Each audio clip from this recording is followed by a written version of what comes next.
Hi everyone! I've decided to make this video because I feel like there's a lot of confusion around the OCI process and to kind of share my experience that can probably help someone else. So what is the OCI process? The OCI stands for the on-campus interviews that law students participate in to secure a summer student position in the following year. So what is a summer student position? Well, consider it as what students do during their gap of their second year law school until they start their third year law school. What does that mean? That means that students are not hired back until the following year to article, which is the law society requirement to be called to the bar, including passing the bar exams. A point of confusion for foreign trained lawyers is that they are aware that they need to article unless they qualify for an abridgment, but they don't know that the most important step of landing an articling position is being hired as a summer student, because most law firms usually hire back their summer students as articling students. So foreign trained lawyers start the process usually by enrolling in an LLM, which usually starts end of summer, usually September, and then when they finish this LLM program, they start considering what can they do to land an articling position, and by that time is a bit late. One, because you already missed the deadline to apply for an articling position, which is usually June or July, depending on where you apply, Toronto, Vancouver, or different cities. And the second most important deadline is usually in August, where you apply for summer position. All this position, if you're hired, you will start in the following year. So why is it important that you are aware of the summer student position deadlines? That's because when foreign trained lawyers move to Canada, they think that it's easy to land an articling position. It will take them a few months. That's not true unless you are really lucky and you are focusing on very small firms that hire outside these deadlines. Most established firms and prominent boutique firms usually hire within those deadlines. Now this year, the August deadline for summer positions starting in 2021 was not set for August 2020, but was pushed to January 2021. So the deadline is January 25.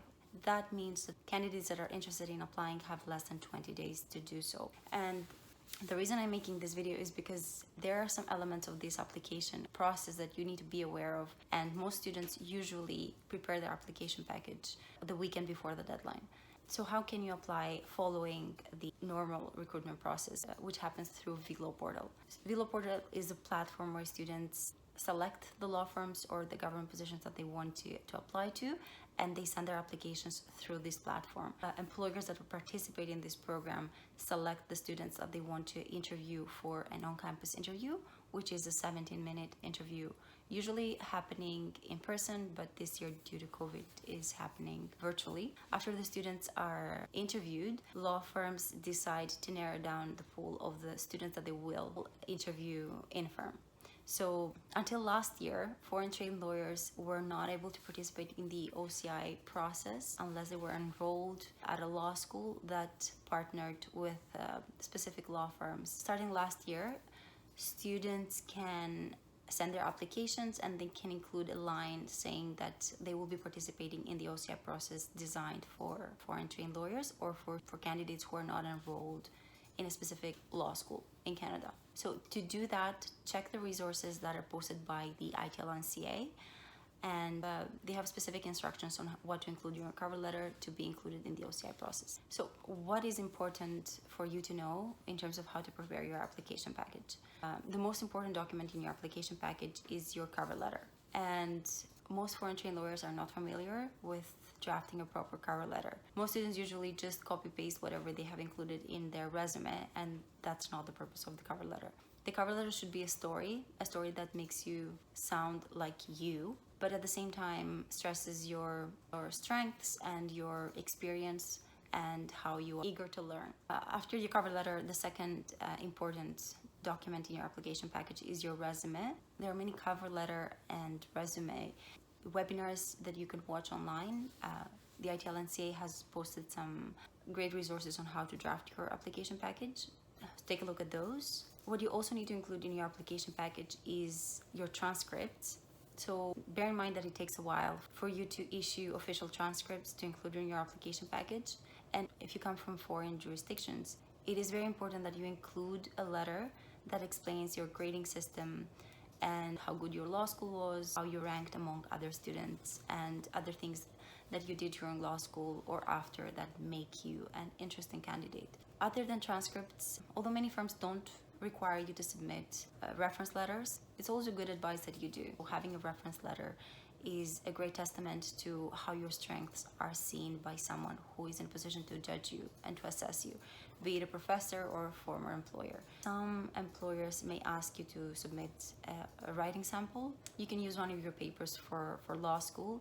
Try not to include something that's more than 5 to 7 pages. They don't need to see a full dissertation. What is more important than preparing your application package is how you improve your application package.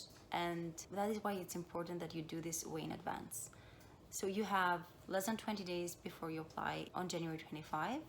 So what you can do until then is try to prepare at least your cover letter and your resume, and try to connect with people who are in a hiring position, be it student directors or lawyers in the government branch that you will be working with, or lawyers in smaller firms that basically run the hiring process themselves. How you can meet these people?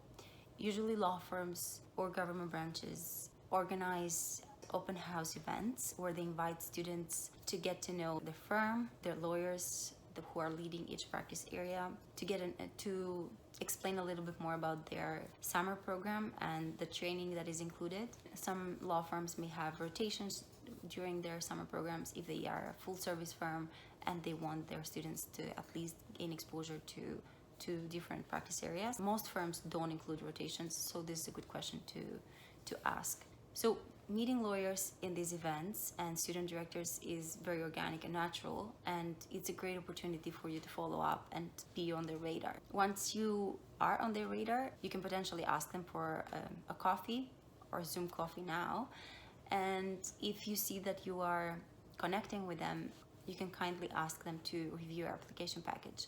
Having this insight is essential, and this is what most students lack when they apply. Some students are great on paper, but being great on paper is not enough. So have these people who are in a hiring position review and vet your cover letter and your application package, and ask you in advance questions that they will have when they review your application, so that you can address them when the time comes. Also, the lawyers that you meet in these events are a great resource and will potentially be in the interview committee when you come back to interview with the firm. So it's great to have already established a connection with them so that you're not a new face to them. Other than open house events, you can also connect with lawyers or with student directors through your network, which is the best way to avoid being ignored.